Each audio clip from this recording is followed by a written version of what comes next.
Don't bring this thing to be tribal. Abaganda abakuba emundu ne baleeta President Museveni wano wakwati babawandikako mu bitalo bajja bakuba kakoza mutalo mulaba ajja kukuba ne Museveni tajja mukimayo genda olabule babulooga bo. Now the issue could be kakoza mutale avaayo akiikirira waliwo abantu amugo ne bootomanyi kumanya balaba enkudo mali balaba abantu mtyona ekikutiya bonga tebayina lwakubanga akyogera diplomatically. Gwakoledde nali gwamanyi kakoza gwamanyi nti erutu kakoza mutale yakwata emboko osanga Museveni yali takomawo. Gwe kikyokoledde nali mbulira ababloga bo kiki bakoza nga ne mu Buganda babalidde eri enkodo mali newe lyalondedde Bobi Wine yawanguddewo. Salamu alaikum wa rahmatullahi wa barakatuh. Mbalamusiza mwena wakatwegatako amanya yenze Farouk. Shen edified by Sozo. Farouk Sakoz.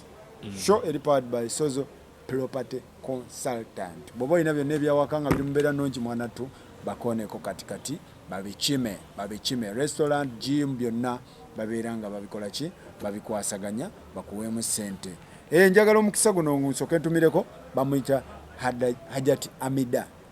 Hajati Amida abeera UK. Akwagala nnyo bambi Amida wakabi nnyo. Hajati Amida wakabi nsenso kuulizaako UK abantu banjagala UK nga sinababuuzaako UK Farouk oli wano olisimanyi oba biseere byonoba nawe simanyi omwezi ogwo muba musiba simanyi tugenda UK era abantu be UK Europe mwetegeke nzijjaawo mu Europe ogenda bakolera ki kola dina tugenda kubaawo mu Regency nzija n'abantu abagenda okumperekerako mujja kubanga mubitegeera ngamba gamba in the middle of this year sebo nawe nsoro okusitula sebo abantu bakulabeko ate kati bino bye biri mu abayaye tugenda kujja ate tugenda situla abantu abamu ojja na bawulya tutandike weekend eri nengambala musiza nze Kaye Wisdom mutabani w'omulaalo omubwati ndi very very steady and very happy kulika akalulu nakayiseemu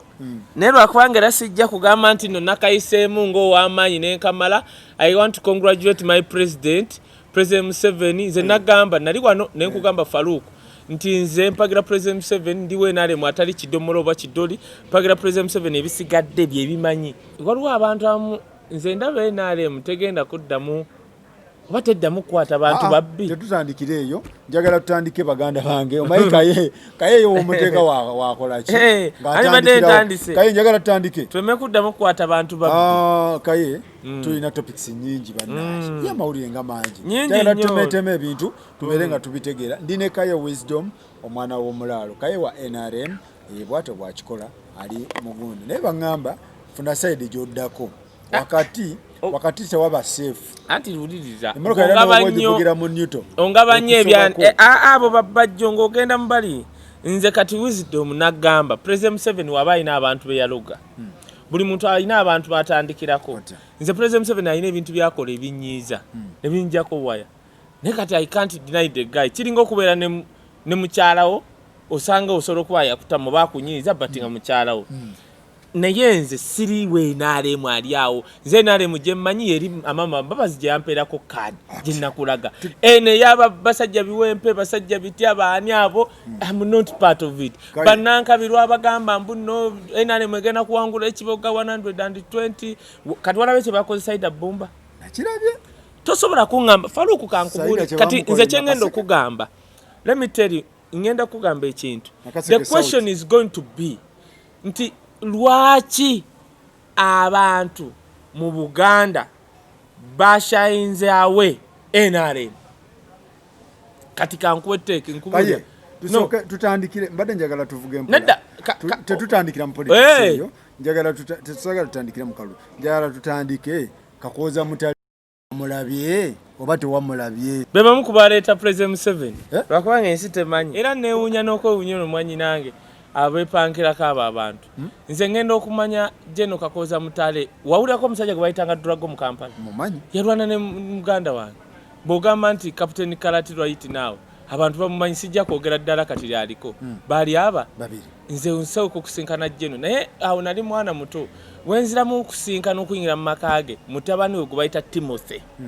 ye yantwalayo nga njigiriza yali anjigiriza website designing nga mbyagala nnyo naye nga njagala okufunako kuru kati website ezo kati naye nga ta designing nga designings nga akola programming ng'omuvubuka akyabeera wa kitaawe naye nga ntwalayo kati onafuna ya chance okunyumya n'abo abasajja oyo omusajja Kakooza Mutale akunnyonnyola ne buno obusajja obwepankira wano simanyi bulina mayinja bubogas abo basajja be balina be bakola so Kakooza Mutale message ye wagirabye kakati naawo nalabye mukwano gwo era mmwe mugenda kwettiramu amanya mukwano gwo ng'agamba ku TVM yagambye ekintu neŋŋamba yiisima teyandyogedde kino yagambye bw'ati yagambye mbu Kakooza Mutale time yo yayita time yo yayita kakati ffe tuliko kakati gwe kyakumanyiko okuba miggo gwe yiisima okyepanka Kakooza Mutale asobola okukimawo neddamulya ne waba whoever now watumukunde n'atakutaasa let me tell you these people are joking Kakooza Mutale golaba oyo olabeze emmotoka kati kankubule regimu y'abo abantu okubuli ono simigo isima omanyi bano abaana bafunye ku busente mulwakuba babloga b'enaale batandise okulumba bahiro be batamanya ate ngenda kukubulira lwaki Kakooza Mutale yakoze ekyo let me tell you Meja Kasirye eggwanga we yakuba Catherine amasasi ekatwawo walabako nga waliwo mayise simanye makindi walabako nga bamuyise okukola statement gwe isima gwe gundi Faruku genda ogambe balina okutandika ku isima baleme kumanyira abo basajja baleme bamanyira isima Kakooza Mutale ajja kukuba amasasi oyo musajja amannyo tolowooza nti gavudde mu bukuluze naye Kakooza Mutale ngeno site teriyo mannyo ntalo omusajja omumeke yafulumyako omukazi bamutumye omukazi wane gwe tuwulira eyali aganidde mu State House oyo namugamba nze bantumye bintu ebisibe ebintu byo oba ngenda kuwalula they hold power abasajja they belong to the deep state Kakooza Mutale oyo amale emyaka nga 10 kubanga eno government yaabwe oletema yes ajja kukuba bukubi mpi kano yajja nsonga kyezajjeyo kati the thing could be genda ogambe babloga b'abeNRM bwe baba ate basiriwala baleme kusiriwalira ku bantu nga Kakooza Mutale nkubuulira genda ogambe munno isima waba azanyire kubali be yakalaba emundu abatambula n'emundu 10 Kakooza Mutale amwesonyiwe ajja kukuba ne Museveni tajja mulumba ajja kukuba gwe olaba kusaasira bamukuba amasasi wali n'egundi nayogera gundi oyo omusajja n'agamba ati oyo yafa Kasirye eggwanga n'agamba nali mpulira kusaasira nali nalefugaye nga tayogedde nakogera ebyo byanankani kubanga bamugamba bugambi nti omwana wali kati anti kyenkugamba Kakooza Mutale njagala okugamba bannayuganda Kakooza Mutale alipresentinga abantu boolaba abo abalwaniridde ennyo President Museveni n'NRM naye nga bwe batuula bwe bati ku TV balaba libebe fuulu lyerivuga V8 lye bazimbira kalina balaba bano bayisima mijagulo agamba nina Audi Kakooza Mutale omwepankirako nga amanyo ge agasaidieni agaluzinga mu lutalo va kuba nabo balimbalimba wane Kampala okuwamba ne Buganda okuwamba lwakuwanga mu mujerega bantu genda obuze nadduli genda ewanjuba oleta samunjuba yakolera gwe mwana gwe toddamu okujerega woba obifudde bya tribe gwe muwala gwe toddamu kujerega Baganda tomanyi Baganda we bakolera President 7 nabakuba mundu lwakuba tebaboogerako Abaganda mpayo byowaana nabyo yo muwala nga wana kugundi emu kucha nemu mbunga akuvuma Abaganda mpayo bo uyita aba westerner abaleta mu President 71 don't bring this thing to be tribal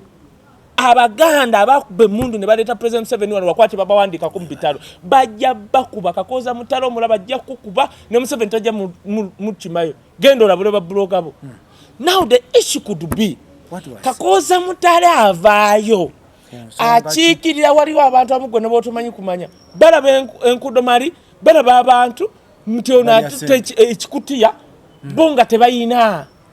lwakubanga akyogera diplomatically gwokoledde gwomanyi Kakooza gwomanyi nti eruutu Kakooza Mutale yakwata emboko osanga Museveni yali takomawo gwe kikyokoledde NRM mbuulira ababloga bo kiki bakoze nga ne mu Buganda babalidde eri enkodomali ye Najjeera newe lyalondedde Bobi Wine yawanguddewo entinda Bobi Wine yagiwangudde kati gwomanyi Kakoza Mutale we yalumba Western Region yagenda butaxi babita Mandela bakubuno bu drone waliwo bu Mandela bu butaxi buli awo mama emigo baginoga mu Lwera kati njogera ku side sikiwagira nti nkiwagira naye njogera ku side y'ababuloga bo ababeita abenare mumbu ba kitalo ayinza okukubanga tolaba kuba ajja nedda Kakoza Mutale kuba nate nakweraga nagamba nze nkubye ye Kasirye Gwanga yakubawo katali kusasira amasasi nagamba yes nze nakubye Kakoza Mutale Kasirye Gwanga yayokya tractor polisi n'avaayo bayali enango bayali ki n'agamba bana tukyanoonyereza tutumanye ekyo za tractor Kasirye Gwanga n'ayita bannamawulire n'abagamba hiya ya nze najyokyeza kale mujje mu nkwata bamukwatayo bajja kuba babuloga bogendo balabule baleme kumanyira baga this government one of the pillar not one the major pillar yajimirizawo kuwamba n'okuddown they are the people from Buganda region ababana bagayi baleme na kusiriwala wemba mulaba bana balina obuyinja bana abenyindo bitya temusiri wale ensongeno yandikwade anti nalabye mukwano gwo ngali ku buloga ngomanyi kyavuma agamba mwe Baganda omanyi kati ababana balina ekintu kye batandise mbulwa kwanga beenalemu bambala t-shirt za yero olugira agamba mbakuba amasasi mbakube ate ogera okula omulala mwe Baganda mwe kiki oli okoze ogera okula bayisima nalabe nenga ono yisima yeretera gwe Kakoza Mutale ebyo bye bakola wakuba abantu ebigo byagwawo. Let me tell you bwe yisima kyeka wali okyali mu kyalo oba Burundi Kakoza Mutale regime gye yasitula emigo gy'ogamba actually ateba ibamutwala mu kooti omulamuzi n'agamba njagala abajja wano okumuwako obujulizi nti yabakuba wabula omuntu ne bamwejjereza naye ku regime eyo akalukaali katutwala because njukira muzeeyi wange Ssenfume yafa mu butuufu eyo competition y'ebiseera ebyo singa teyayingiramu Kakoza Mutale one man down ne Western Region best yali agitwala it was Kakoza Mutale ne kakati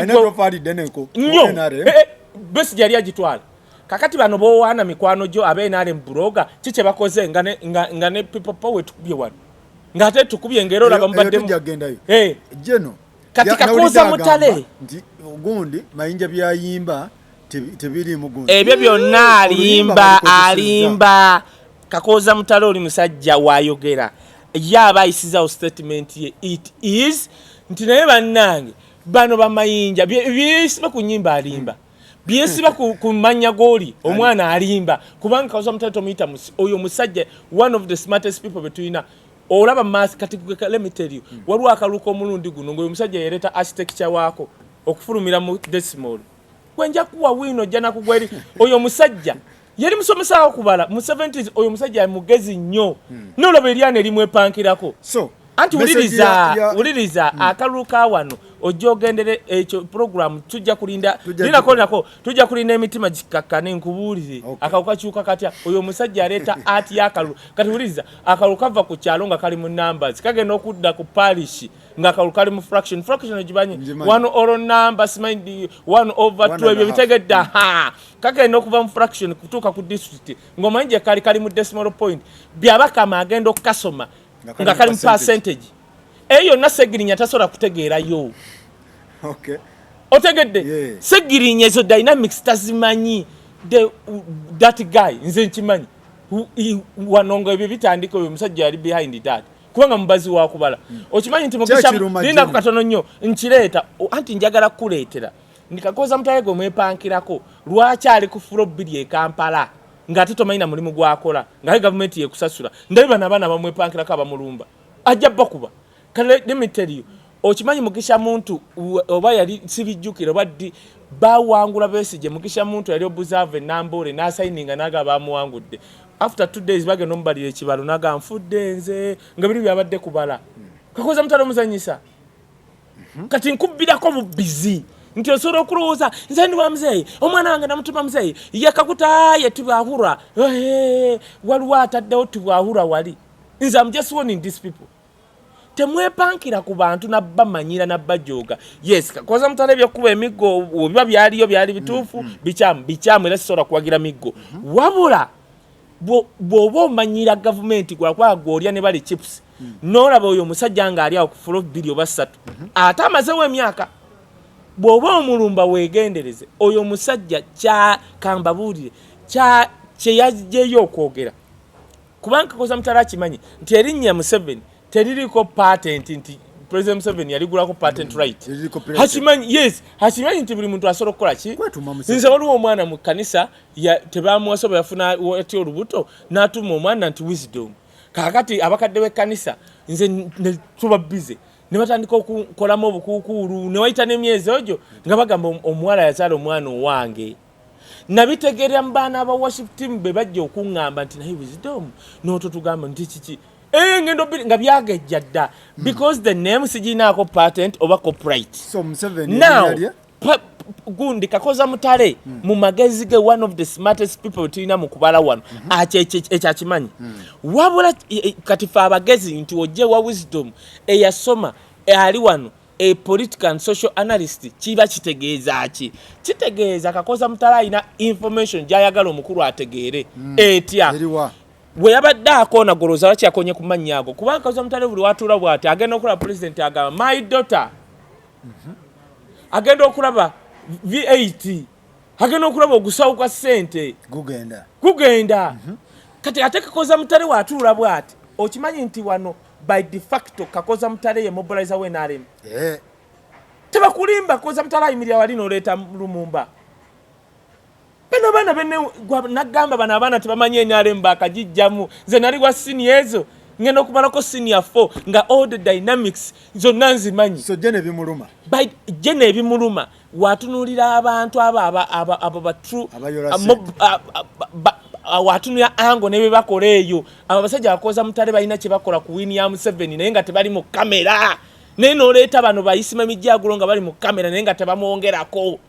Kakoza Mutale agenda Karamoja naye nga tali mu kamera gwomanyi fee ebeerayo Kakoza Mutale ngaze asa n'okugamba omuzimu gwawe gujja kubeerawo ng'otiikinga bwoti mu kabox omanyi abantu omanyi Kakoza Mutale okuyita bw'atya Masaka eyo mu Nyendo ne baga Kakoza Mutale yayise wano ekiro akalulu kagenda okukeera ku makya nga kakyuse otegedde gobwogamba nti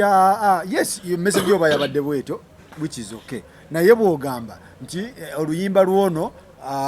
terugira wuliriza Faluku olaba abazungu abo wuliriza nze nasooka okuwolereza Ronald Mayinja tampitanko wadde kutuula toogere nze namuwolereza baali Ronald Mayinja akajja movement nga bamukuba weri afuna ssente ze yampita ng'erisajja lyemagere lyegundi yenajja lino eryagaviiri nga limwesimbyemu nemuba nenkuba erisajja eryo Ronald Mayinja waliwula and I didn't complain. Let me tell you something. Kakoza Mutale tayogera ku byamannya na luyimba. Kakoza Mutale kyayisaawo nga we nayogera ku Sergeant Kifulugunyu yafa gwe musajja gotolanga ku Sergeant Kifulugunyu mu nsiko yonna yajja ayimba tugenda otandika nga muyimbi wa President Museveni naye yali agenda mu ddwaliro nga talina na ssente zirinnya ku kagaali ow'ekigaali n'amusanga mu kkubo n'amusitula n'amutala ku kigaali tetumanyi ani yamukuba na kifaananyi bagenda omuvuga ku kigaali omutuusa ka klinika akaliwo ng'omusajja afudde ye yali omuyimbi wa President Museveni kuva mu nsiko. He died a miserable man. Kati Kakoza Mutale be bantu bayogerera gwokimanyi nti nno nze bukyambeerawo sirabangako bantu beesimbyewo na kadi ze NRM nga baze ku kitebe nga beekalakaasa nso sikira guno mulundi ate ne baba kubatiya gaasi kyova olaba tekikwewunyisa nkyogera wano mu kamera wallahi mugenda kulaba mugenda tuuka wano nga President Museveni waaligamba okuva ku ntebe oba n'agenda mu ggulu NRM nga bagizise oba agenda nayo why kubanga abantu bamu tebaagaliza basamize bakopi baina nepotism tribalism. Let me tell you, tribalism, nepotism, corruption, embezzlement and arrogance defined NRM people. Wobo yaga kumanya abantu be NRM oja kulaba omuntu nga ali arrogant, corrupt, embezzlement, musosoze mawanga byebyo anti kati atogwa oli we NRM buuza nze listen to me anti kati nkubuulidde nze nkubuulira kyova olaba bye nali njogera ne banno mikwano gyo besaagala kwogerako mannya nga bo tebabyogerako naye katawulya waliwo ne yeeganya eddoboozi bannange eddoboozi lye lyennyini yali yeeganye nti sinze naye nga tuli mu gurupu nga otegedde so kati Kakoza Mutale siwagira bantu be yakubamba okuwaba yabakuba lwaki nkyogera bwento kubanga kooti yagamba mujje wabeera wabamulumiriza okuva mu western wa tewali yajja naye waaba yakikola nze Kakoza Mutale teriyo muntu yamusinze ku mobilizing not even NRM naye President Museveni one ye yalete ngombe egamba vaawo mpitewo mpisewo mulalo nga bwoba lindako bwoba oyimiridde akuba therefore NRM people mutandike okuyiga engeri gye mu appreciatingamu abantu ngaabo so munatandika okuddira gano gaviiri bano abaasama ono w'ekkooti simanyi ezaawa ez'omukiyembe ne mubawo ebikutiya by'essente ono w'ogusaati yagenda ono w'ogusaati omusajja yali omwavu bw'ati there are people Farouk abali disgruntled who have worked for these people abo Kakoza Mutale bayogerera naye bino byolaba yesibye ku nyimba akulimba uli kugaye Kakoza Mutale nze nafuna chance nentuulako bwenti wansiwe bwa ola President Museveni ayogera bwate ekintu nga si kyategeeza President Museveni asobola kwogera bwate ola President Museveni yabadde lwaki tuyayogedde luzungu throughout yabadde tayogera nawe yabadde ayogera n'abazungu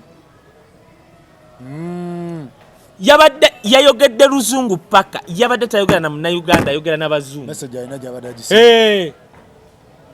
kakati Kakoza Mutale be basajja ba President Museveni ayogera ekigambo bwati ng'ategeeza kino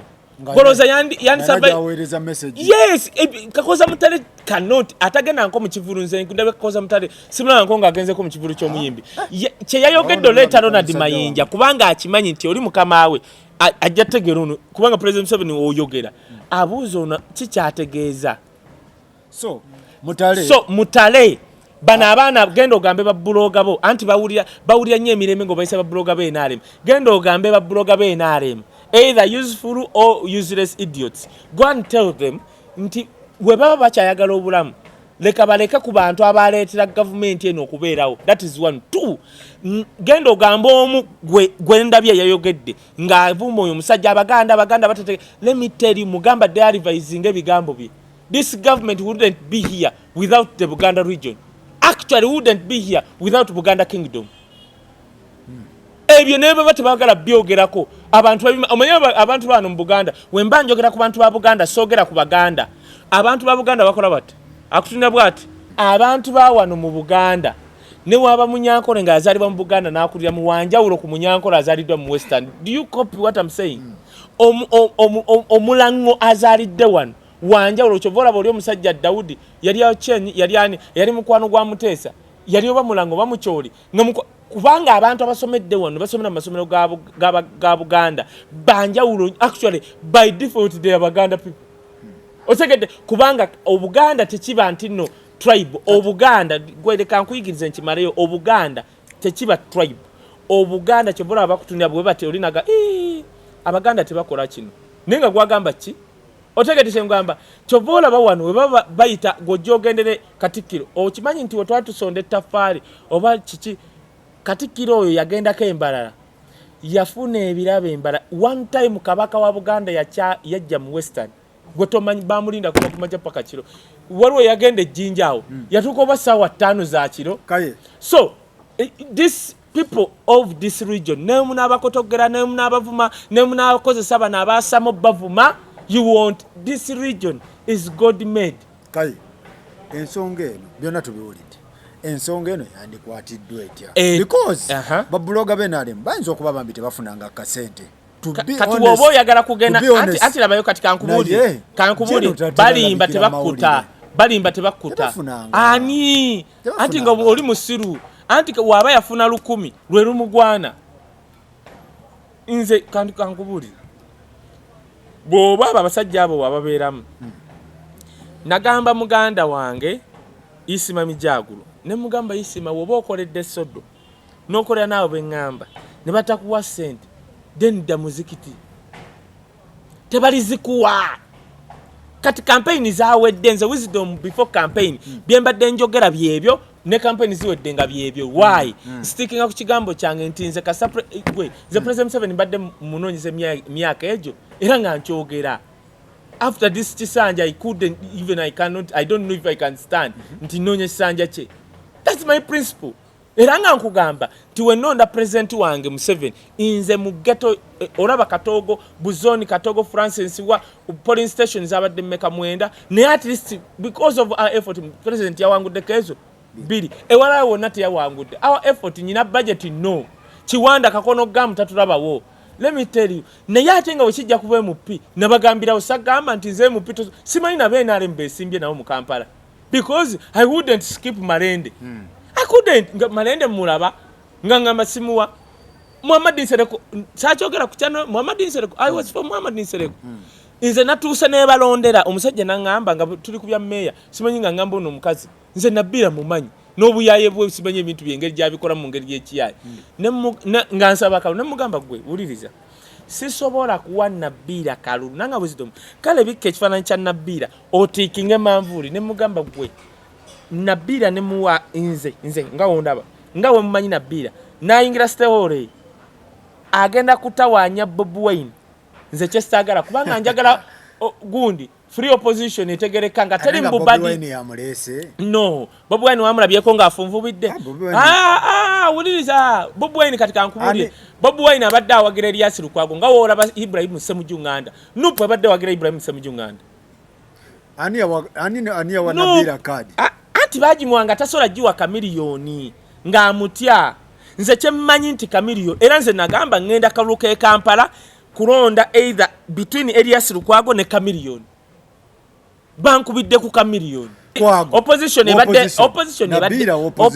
ebadde rwana ne opposition tebanka opposition DP tebanka opposition since Mao came into power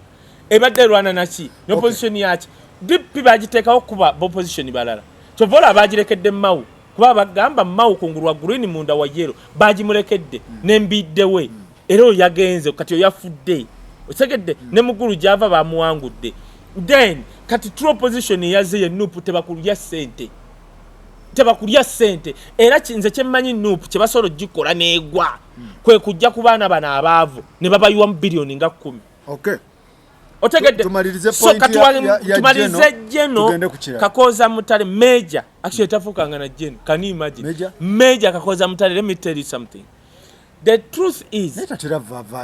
anti tatera lwansonga avudde yakiikirira abantu nga miliyoni be ate bagaye Kakoza Mutale munaku nnyo wabula ekimuluma nti abantu abajje ewuwe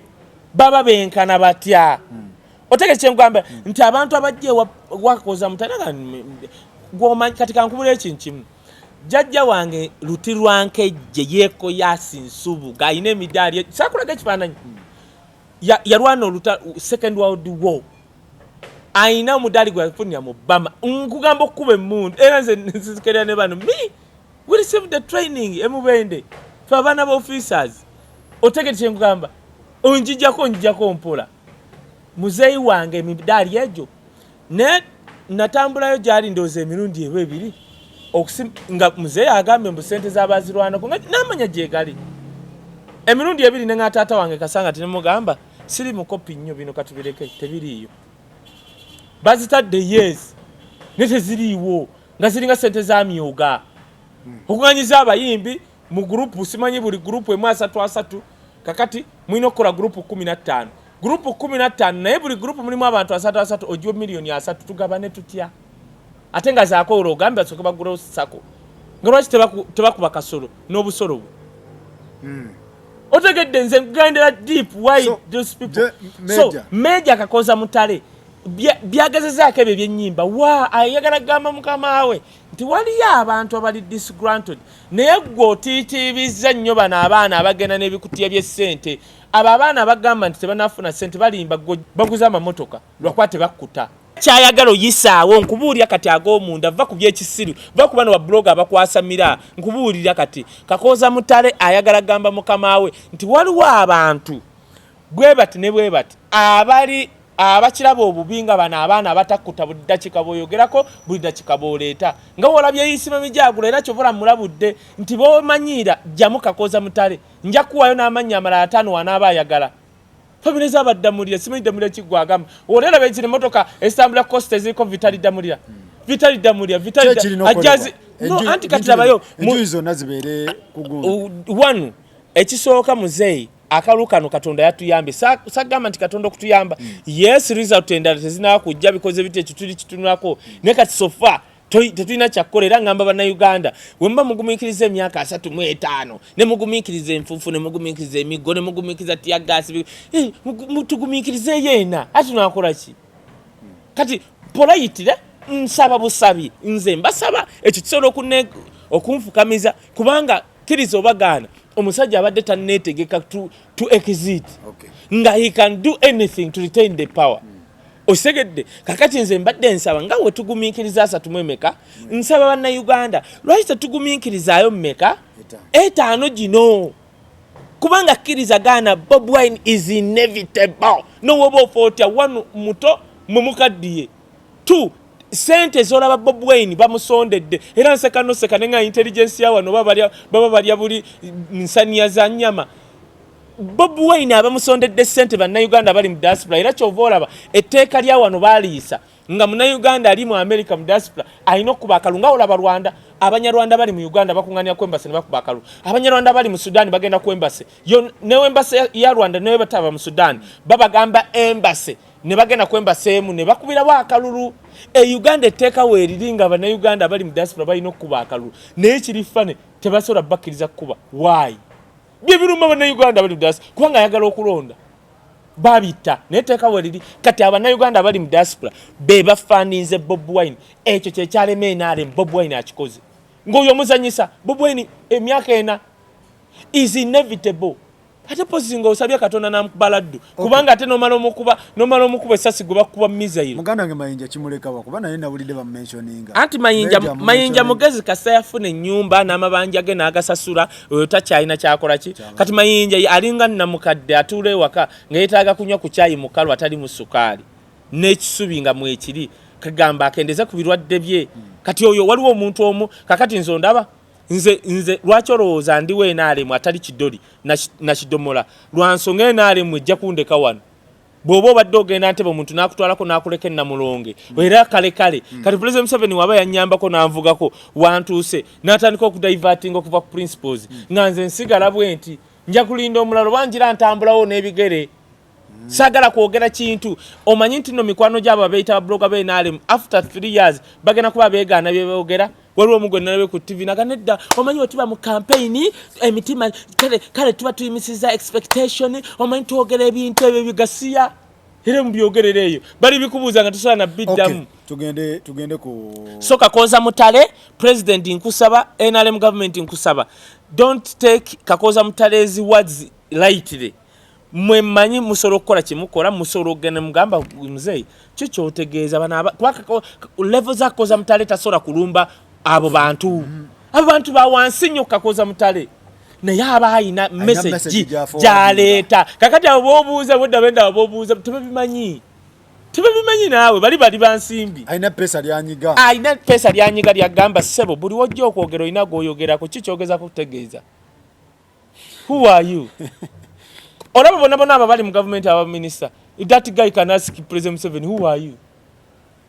so kino okolebwa kati anti kati kuwulizinganya gino emyaka egiddako either tusiriwala ligasi ya President Museveni neefa oba nedda kwa waliwo abateeguya kitegeeza message fe twali tugirisiza era bodda mbalaba ndabye ne gundi interviewing ono bavuma Kakoza Mutale ajja kusanga mu koona akulye tebajja kuba kukiba mukola olaba bakyaligonza bakuba bakazi nasigala wongo mumanyira. Do you know where Kyaligonza bought this government from? Do you know? Kati tozanyisa ku bantu omala gavuma uvayo bumagundi Kyaligonza you don't even have an idea. Kyaligonza wasituka bwati ne convoy yogendo sinkana Bobi Wine aba ina message jaleta bali baba bagitegedde. Kati olaba buno obwa police buno obusimanyi bwe bunya nga bona bwe karakasa oli Kyaligonza aba amaze okwogera ina lyanyize kakati oli abalifunye kati Kakoza Mutale President Museveni tasobola kutula bwati naga Kakoza Mutale ayomba nani bayomba none yalemwe Bulaya atalina wasula kati aba ye president ategedde waliwo no guy kyangamba. So we need to find out these veterans ono Kakoza Mutale bani bayogerera bani bayala ate balabona avuga V8 ate akomyewo okukima milioni 5 ate oli akoze simanyi kati olaba President 7 kyazembu simanyi yevuga n'ebimu byatulimbye mbu yevuga President avuga okuva eri lwakitwa paka Ntebe ebyo birimba Wisdom naawe kakati ebyo biraba waliwo owogusaati yafunyemu awo kivula bayombye awo ngomanyi sente kati ezayisaawo nawulidde bambagala lekulira mamanya bati sente muntu omusajja takuta sente gwe bilioni 10 omuntu omu n'azitwala nga zandigazi nze neewunya kyova banze kaye Wisdom nabagamba omuntu eyandogaye President 7 bino ndaba bulabe n'embyanalizinga nendaba obusiru nendaba obugwagwa nendaba abenzi ne bamalaya mbalabanga ntagali otegedde yonna entagali naye yatukubye gundi tugende ku ntagali oba tudde ku Jested oba tugende mu Kalulu tusooke tugende mu Kalulu tugende naye bannange ndabula abantu mwenna abakozesa gundi waliyo page eri yanneewunyisiza ndabula abantu bannange abakozesa page simanya team Wisdom simanyi team Wisdom kaye bannange siri part of his team bobo yagala contactinga Wisdom WhatsApp group ebyo byonna sibiri abazigudde we babakola ebintu ebyo banaye munyambe siri mu ebyo bintu yes ebyo byonna sibiriimu ekintu kimu kyokka woba oyagala kaye Wisdom jangu ku Facebook account wandiikamu nti Wisdom kaye bwomala wandika mu Wisdom kaye genda more info waliwo enamba eri okwesa embyawo 39 oba genda ku Facebook page wandikamu kaye Wisdom ojja kulaba enamba esembyawo 39 n'ebyo bigrupu byo byonna ate naawe ogambanga abantu nti toli mu bintu ebyo abantu anti abantu naawe obagamba naawe sebo gospel live temunteekateeka mu bigrupu byammwe omuntu ajja kukola wano muzeeyi simanyi tiimu omanyi babeereyo nga basonda sente tugende ku kalulu kano akalulu kano mu Buganda wano kiki babuloga be bakubisiza mu 7 wano no andi kakati laba yangambye nti olaba babuloga be bakyayisiza mu 7 wano mu Central bajirira nnyo wano biki buloga be nalemu be bamukubisiza era message mu yabadde akola eri lwakitula yabadde bakwatako abamu kituufu mu ababisomera ekyo nakyo kituufu kubanga nze neewunya n'ababali ya President 7 right now tosobola kuŋŋamba ne waba nadduli oluusi ayogera ebintu ebimu nga tebikwatagana kiki ekyakubisizza omusajja n'okwata anti nkugamba abantu abamu be yagoba n'okwata nadduli gwolaba oyo Abaganda oba abantu b'omu Buganda kubanga twogera abantu b'omu Buganda tugamba Baganda bokka nga omanyi bano abatukooti nga bamanyira nnyo tribalism okusosola now kati wenjogera ku Buganda sigamba Baganda ekyabaddewo ekisooka bwe balaba President 7 ekisooka ngenda kuwa ebintu bina ebyakozesa President ate kati ebyo nga tebigenda kukyuka omuntu waliwo abantu President 7 beyejjako mu Buganda nga mu Buganda wano abaana bakulidde mu Buganda batukuza n'okuwa abantu ebitiibwa bw'owulira nti owekitiibwa Joyce Ssebuggwawo otta ku bigere bw'owulira nti nno Haji Nadduli otta ku bigere Haji Nadduli mumutadde gye mumutadde mumuvumyevumye mulese Bakiwanda mulese Bandawula simenye engalu bitya Ndawula Nadduli nga mmwe muyina abantu bammwe wammwe be muyita nti no ba giant mu Buganda tuyina abaffe wadde tebasoma mu bajerega nti Nadduli yali mu Kasaka kituufu wadde temwagala muwandika mu bitabo byammwe Nadduli wabagamba yabaleetera Kabaka yakola ku bya Kabaka simanyi bitya wadde mubizala wate mubiwandika mu bitabo byammwe bye bituufu now we mumusaidira ininga ne mutulete Bakiwanda simanyi bano bonna ayogera bwati alengeza Bakasolo bonna boogera bati we barengeza bali mu bwavu omanyi olaba omuntu nga ali mwavu nga mukopi naye afuuka kizibu kati wogoba Nadduli omuntu President 7 gwe nalaba gwe yagezaako okuleeta newankubadde abantu abamu baali tebamutegedde nga muvubuka wallahi simwogera lwakubanga kyoba ki was Brian White why ti Brian White zonna sente gye yazijja ne ze bamwongerezaako yakulaga yagula ettaka eka 5 n'aleeta bintu bye n'agamba agenda kukola centers ng'asobola okwakomonetinga abavubuka abawera emitwalo simanyi emmeka oba 7 nga si kugenda bugenzi kulya mmere bwe tugenda ne tugamba tudidde workshop ya wava munno abakanika benzi tugenda gisanga mugundi ya White Brian oba Brian White Foundation ye yali akoze ettaka nga abavubuka bagenda kufunamu emirimu gy'omuntu asikuluka mikeeka neokola osegereyo oyo ye muvubuka gwe yali alese naye ekizibu kyenaalemu kubanga tebaagaliza bakuba Brian White n'ebyenda okubimujjamu ne bamukonsiringa ewuwe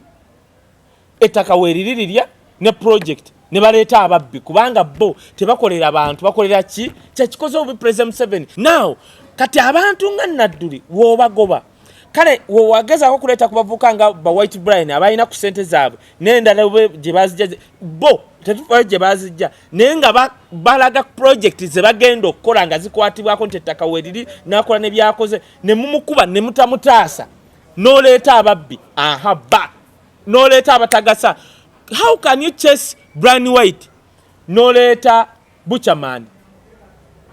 kubombi ani muyale nnyo goba olaba kubanga ffe tutandika okulaba Brian White nga mugagga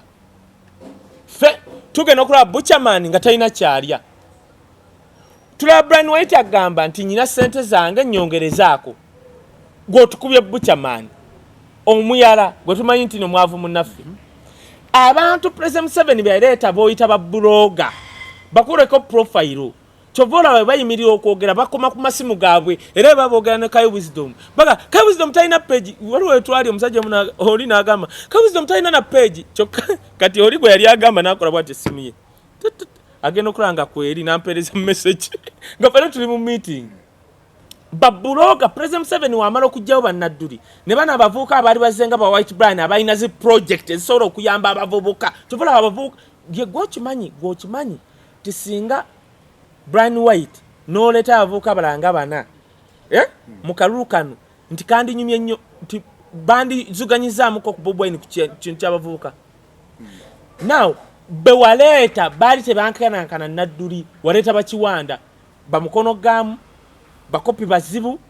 tebagaba weboogera ku TV balinga abaduula kakati nga mu Buganda bana abantu bakulira mu Buganda bakula bayiga okusaamu abantu ekitiibwa bannadduli eyo emu ekyokubiri ate ekisinga obukulu kanzire mu kamera President abantu b'omu Buganda kye basinze okukumira obululu ekibbattaka kibaddewo nga bakuwa obululu kakati ekibbattaka mu Buganda kibaddewo naye nga Museveni bamuwa akalulu ng'omuntu ajja naddira ettaka n'alisewo wati n'alibbe ne bagumikiza ne bamuwa Eluweero bagobye abantu ku mataka naye abadde awangulayo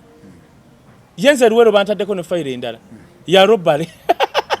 eri bajonge eyettaka oli omuchayi eritaka lyennagula libaga nti lya munnakenya. Can you imagine nkyogeredde ebbanga ddene police tevanga teri yali agenze Luweero ku police kugamba oyo OCCID ti waliwo omusajja bamutaka Wisdom agamba mwakwata ettaka lye nga mugamba lya munnakenya talabikangako takolangako wadde statement ne bagamba lya munnakenya katugenda myezi 6 kati balabye ekyo kigenda bajira balese file baga second andi mubisebo ndi robbery cheka ndi highway robbery onajanga baleta ne file endala ndi mukwasi w'abakazi kati ebyo byonna bibaddewo nga tugumikiza President 7 tumuwakalu nga bituluma naye ekintu ekisinze ngenda kugamba Farouk wallahi teri asobola kigamba kati nze kankigambe ekintu ky'okubuzaawo abantu Farouk okimanyi nti mu Kampala gwe tokimanyi nti waliyo kye bayita drone nze mu kusooka nga ndowooza drone ze boogerako ze zino drone za tokimanyi kati omanyi nti no mu Uganda waliwo emmotoka ze bayita drone buli agira badduka buddusi ekintu ky'okubuzaawo abantu ekyo kibaddewo naye nga teri agamba ne baminisita baamuno kyovula babakubye nga teri ayogera ekintu ekisinga obukulu kankyogere nze Kai Wisdom ekimmisizza akalulu ka muzeeyi wano musumbwa mu Buganda 1 kwe kubuzaawo abantu katulina zi drone nze nga alwanirira ligasi ya President 7 nti abantu bwa Buganda wano ekintu ekibagwako basirika bati ne bafuula basiru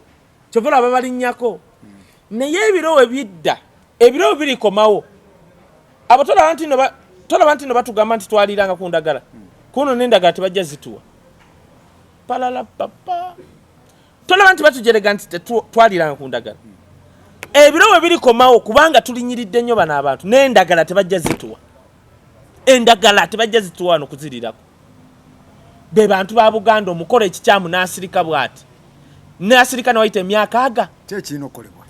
kati ekirina okukolebwa ti President Museveni ekyali kifudde ow'amaanyi nga mu Uganda neweziba ssaawa 10 omuntu atambula nga talina kizibu ekyokubiri nti tebasobola kujja ne bakwata abantu ng'abamukutte baaleeya bonna ne bamutwala ebyo byali ku Obote n'Amini kye Ronald Mayinja kye yagamba muzeeyi bizzeemu ekyokusatu nga tebasobola kuba muntu masasi President Museveni ku regime eno those were your pillars ezali engumu kati olwokojja n'oyongerezaako bino eby'ettaka nti Kato Corridor yawano gye muyita Luwero Triangle Saida Bumba gyayimiridde omanyi yajja bwati mu meeting NRM namugamba vva wano genda n'abagamba kale nja bafuga nemba temunjagala nja bafuga olaba arrogance eyo nga yeyita Munyankole handi kati ndowooza engeri gy'abadde nako ebbanga eddene yagamba nemba temunjagala nja bafuga bw'atyo nga bamukutte bamukubya akalulu ne baleeta keesi ne bamuzingamu nga bakita Sanda ne muteekako n'ekifaananyi kye Nakaseke eyo who knew gomanyi district z'Ebusoga muzeeyi mekazi yawanguddeko 10 muzeeyi yawanguddeko ezo do you know what it means balonde mupinga wa movement ne batuuka ku president ne balonda Kyagulanyi do you know what it means why nti Ebusoga abavubuka basazewo obutabba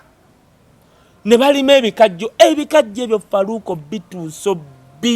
babita obinoga oyita Mbugubi ne mukola etteeka nga ligamba litya nti buli wolima ebikajjo Faruko wanaabeerangawo omuntu omukalugambe Kaitus Wisdom ya ina license mwenna abalimi ye talima gwe mujja n'abagulako ebikajjo ebyo n'abitwala Kakira kati omuntu oyo yamanye ebbeeyi gy'abagulirako kiringa OPEC zonna kampuni zonna ezigula amafuta mu nsi batuula bati ne bagakati okuva n'olwaliro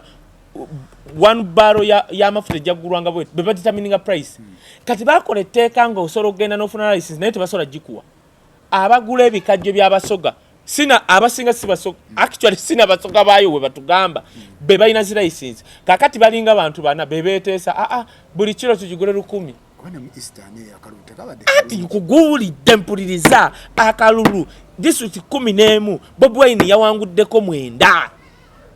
naye tebakyogera bannamawulire baano bakitya palala papa kati ojjewa Wisdom tonyamba mbu simanyi bitya byogenda n'obyogera ne munno ne muli ensaniya zisogera bya kisiru onio no what is the issue kati issue eteeke kati n'oba oli NRM blogger yogera ku mazima kakati singa yisimami Jagulo mukwano gwange gwenje okwogerako bali saagala bayingirira noga naye bannange amazima gali bwega tuwogera President Museveni naye tosobola kuŋŋamba nti no Wisdom okuva mu Buganda gwe muwadde license agula ebikajjo by'Abasoga mbw abitwale ku gundi ku factory kati omuyindi ye yaba agula kwono ayina munnange license lwaki temuleka buli muntu najjeewo omuyindi neyeetunza ekyo kimu ekyokubiri ne bakola ne kino okutunda ebikajjo e Kenya musango gwa Naggomula bana basajja bajooga nimye ebikajjo byange ninanye Kenya okubi anti kati siri NRM bidoli ebyo bidoli bayisima bana defending ebyo byekisiru kendo obuuze basajja biwempe lwaki muyita basajja biwempe zino issues basajja biwempe yazogeranga fena ne Uganda yonna nesirikira bweti takyazisobola wa njagala azogere basajja biwempe bino yabyogeranga ensi yonna nesirika n'emigaati gyenkana wejo gye bakuwa bakazi bakuwa biki Wisdom wembyogerako nga bampaabira nze Faruku ankubule nze njagala nnyo President Museveni nosinga abasajja biwempe teriyo buloga ne wabashibaga katawo bwana bwakajja tugende ku solution ekirina okukolebwa solution eri bweti President Museveni we yagenda ebusogo manchi yakola agaba naye buli omu asobola okutunda ebikajjo gy'ayagala but it was too late yabaddiza gondi ate teeka terivuddeewo yakyogera mu kalulu ne babitunda okimanyi kati yakawangudde bali basobola okugamba kati tuddamu kugula bikajjo tulina bigula ku license kweteeka we ligamba yagamba mu kalulu kati nga woolaba twakabirira gavumenti eno ne tugigamba nti ku nnyanja bakuba abantu amasasi ne bateekawo obukiiko nga Sempijja Minister of Agriculture husbandry simanyi fisheries bikoze bitya ng'ali bw'ati eyandikoze statement nga tanyega bamubyakalulu omanyi yagambye ezo emmotoka nange ensolo zeegulira ebyomupisi byebikulu abo mmotoka obubiri naye ensolo bugula totumanyiira lwaki wakubye ebipande ng'oyagala bwe mupi okukwekaza totumanyiira neyamuwa oyo BMP nakugamba buli womanyira Bobi Wine toyina value you become valueless mbulirayo statement yonna President Museveni yali akoze ng'evuma Bobi Wine jimbuulire nkwesene buli muntu bebakubye bonna babadde arrogant kati gwe kankubulire no kati kansowe nkubulire teri muntu asinze arrogance nga kasolo yagamba faaza weegundye bamuyita batya namugamba gwe nsobola okusiba evviira kasolo omusiraamu omanyira abakatoliki b'evviira kati ate nekino kankigambe ndalabye Catherine akyogerako tibafaaza mwebale nnyo mwavaayo ne muwagira bafaaza abaavaayo bwe mwalabanga ku social media bafaaza b'evviira bonna beyo side zeyo ve Masaka naye akatundu bakayita simanyi bati ako buli faaza omanyi lwaki baali bakuba kasolo ng'amaze bagambira kufaaza munnaabwe kasolo yali mwe temumanyi bantu mwe mubatiitibya kasolo yali wano nga mwavu muzibu kasolo yali tasobola kuwangula bwe mupi naye munange bwe batuuka ne bafuna ku ssente ne bafuuka arrogant bwe batuuka wali balowooza balangira banyankole bali abalangira no singa omwana wa muhozi singa ndowooza bannange sirabangako mwana wa president yeeyisa ebyo tugende ku kirala otegedde kyengamba ekyo nkitegeera omuntu nze gwe neewuunyiza gwe baakubye naye ngenda okunoonyeza nenga ye kisuule kibuule kati muyingo gwe munnyonnyola nkugambye ani Crispus simanyi ani oyo ayo muyingo weru bayitayo weeyo kino kyenkugambye ekyamukubizza eyo yonna Luwero Triangle bajja abantu ku mataka bali ne bajja ne basibako embuzi nga families nga 10 ze basengudde nga muyingo tayogera gwe bagambe abantu banaalya abaana bo baboyerera bakola bata bagobye abantu mu Luwero Triangle nga Minister Muyingo takola wadde statement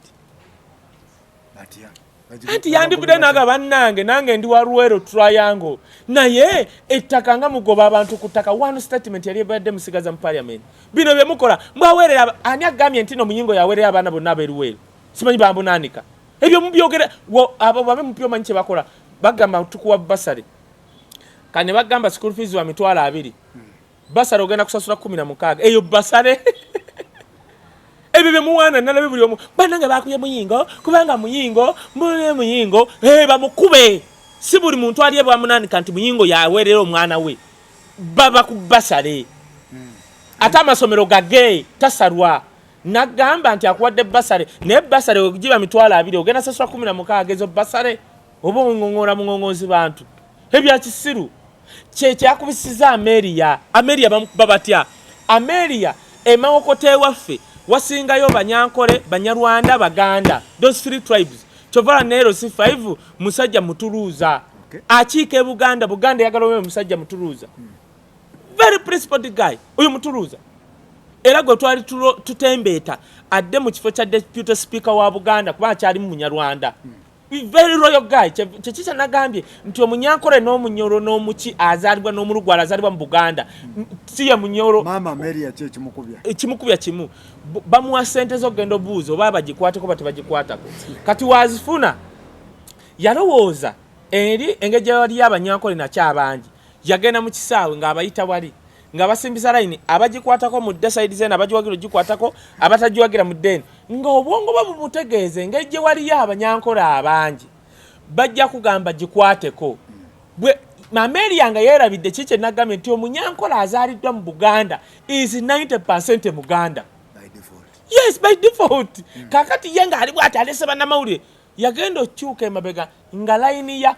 togikwatako ng'eyise mpaka ku poliisi naliwo byenkugamba naliwo navaawo ng'abantu bamugambye togikwatako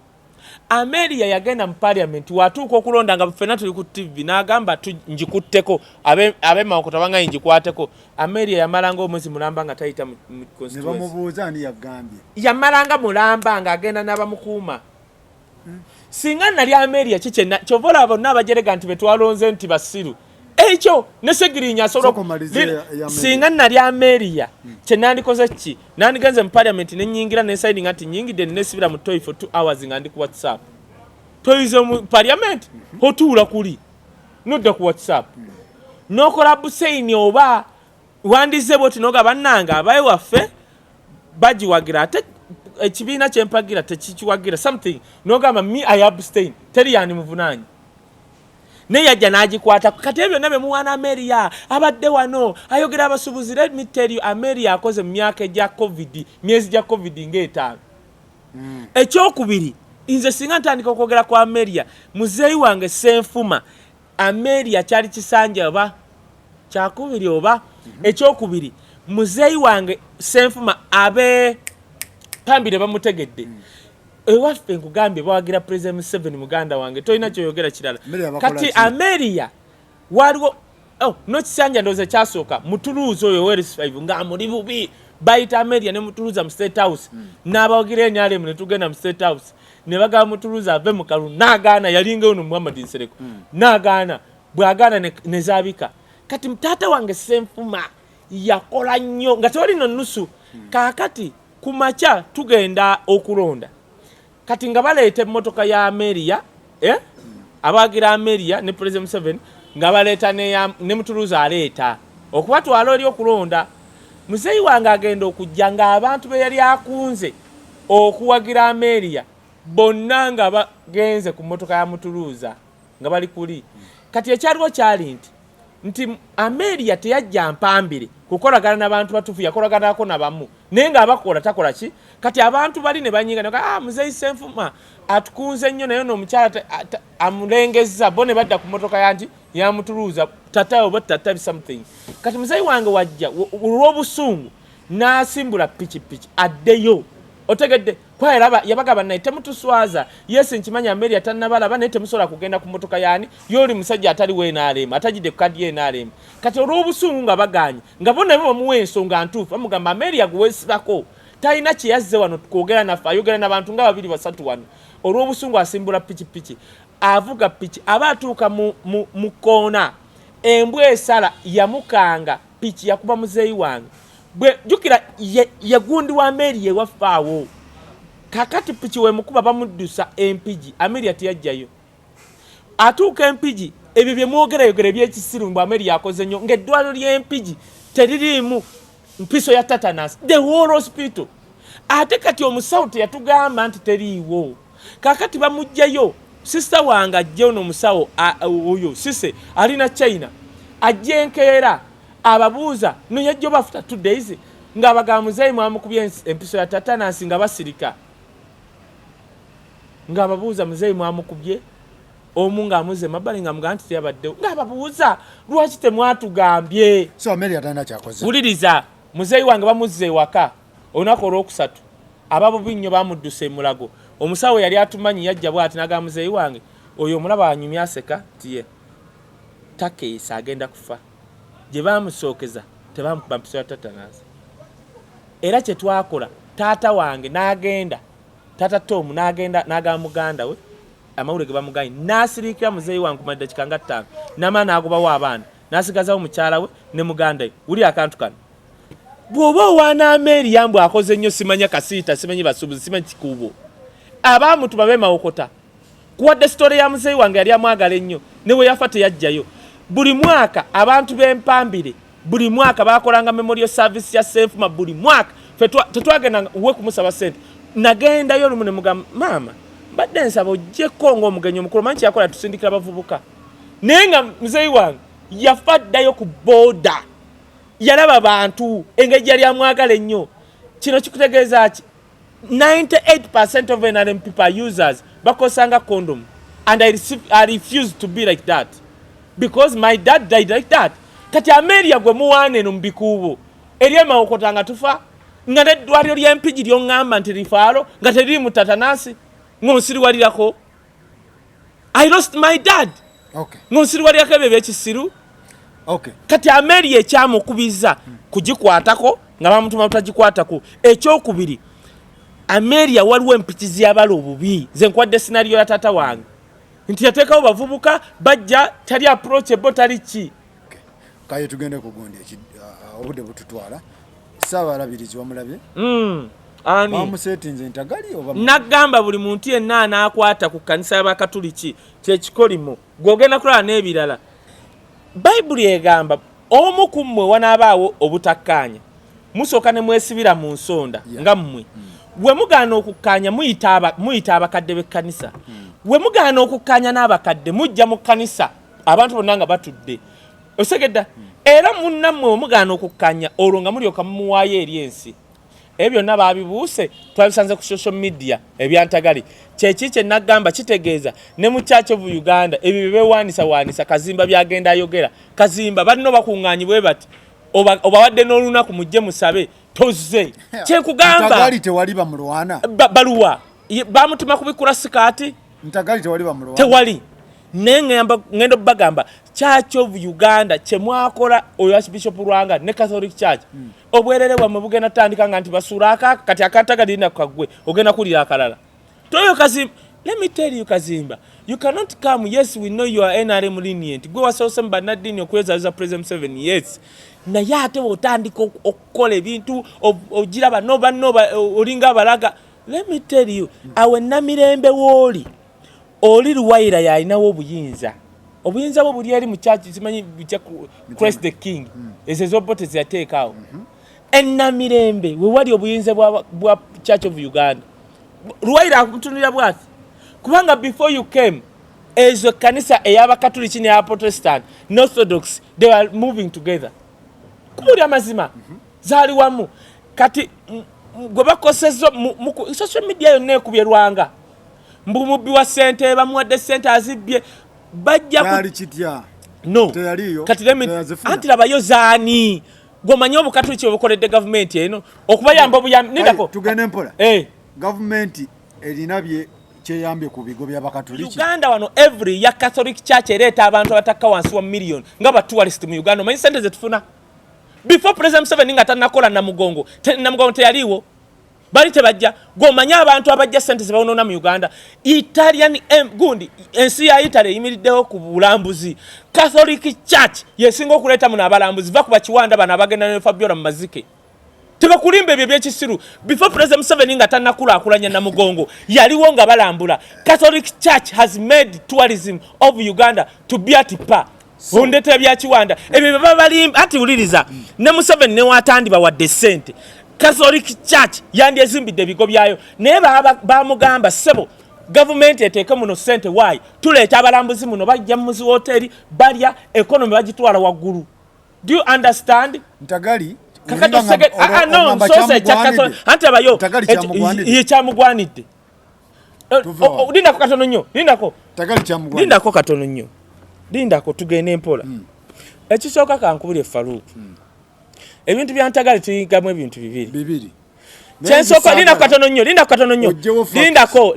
Ntagali waliwo no anti linda katono nnyo kati kankusoke nkubuli no obwenzi ebyo byobwenzi omuntu wayendanga teyekwasanga ebyo mwekwasize nga bwerere. Ekisooka kyenjagala okwebaza ku Ntagali yavuddeyo n'akonsidinga neze kyennenya Church of Uganda ne Kazimba nti omuntu ali ku level ya Ntagali mwandibadde mukikwatanga mmwe ensi tekitegedde. Omanyi lwaki bakyeresa mu social media kitegeeza nabo mubbo mulimu entalo. Osobola okusanga nga Ntagali awagira Lwanga Catholic Church nti lwaki mulumba Lwanga ne bamukuba ne bakata anti uliriza anti ekyo kyenkugamba yes haba mulwana yes bagambye asobola okuddira ebyobwenzi n'abyetera ku social media anti kati gongamba nti kyamugwanidde mbasi kutegeera nedde okibuuzizza bubi no tekyamugwanidde n'ekiswaza Church of Uganda kubanga abakijjeyo ne Kazimbo kyogerako Kazimbo omubuuza nti gwe yasoma simanyira bwa doctor yasoma bwa doctor ki kubanga no I'm a student of School of Ministry tosobola kuŋŋamba nyina sebe baluwa mu School of Theology ne mu School of Ministry ze gwoyogerako osegedde tosobola kuŋŋamba nti omuntu nga Ntagali atuuka ku level eyo ne mutuddira ebyobwenzi bwabe ne bijja ku social media n'ovaayo nga Kazimba n'otandika obyogera tususpende nze ayabadde Archbishop ebyo bigamba ab'NRM abatatya kuswala kyeyandikoze Kazimba yandidde Archbishop munne simanyi bitya ne badda mu nsonda neyenenyeza ne Katonda we naye okubijja ku social media omanyi kitegeeza Kazimba okukkiriza bino okuyita wali one nzikirizigana naawe balwanyisa Ntagali the most possible way lwaki balwanyisa Ntagali osobola okusanga Ntagali teyakkiriziganya na Kazimba kulwanyisa Catholic Church kubanga Ntagali yali wano nga talwana na Catholic Church until Kazimba came because he's NRM lenient oteekye kati Ntagali ate bayirayo kambabuli tola nti bajjeyo bya Ntagali balindeko linda gino emyaka ogenda kula bagenda nabo bakuba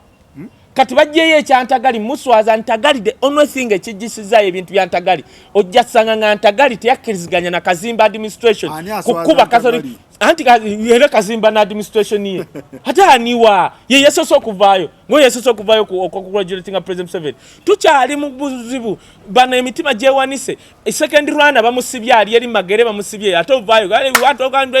congratulate you anti oluyewo banno kulwana Ntagali lwaki weyabeerawo Catholic Church ne Protestant Church lwaki byali tebirwana kato jakusanga nkugambye nga Ntagali kira omanyi woba owumudde osigaza obuyinza nga ndowooza abadde amulumba mugagwe Kazimba lwaki olwana ne Catholic Church kati ndowooza Kazimba agenda okulaba naye kasajja kantu katukube mu kusumaali ogu tekagenda kukoma ba ya mukazi kati ate ne Ntagali n'akikola ng'omuzadde n'avaayo n'akonsidinga ne yeenenya kitegeeza Kazimba n'asigala mu firimu eyiye lwa nsonga akugamba ani atakikolangako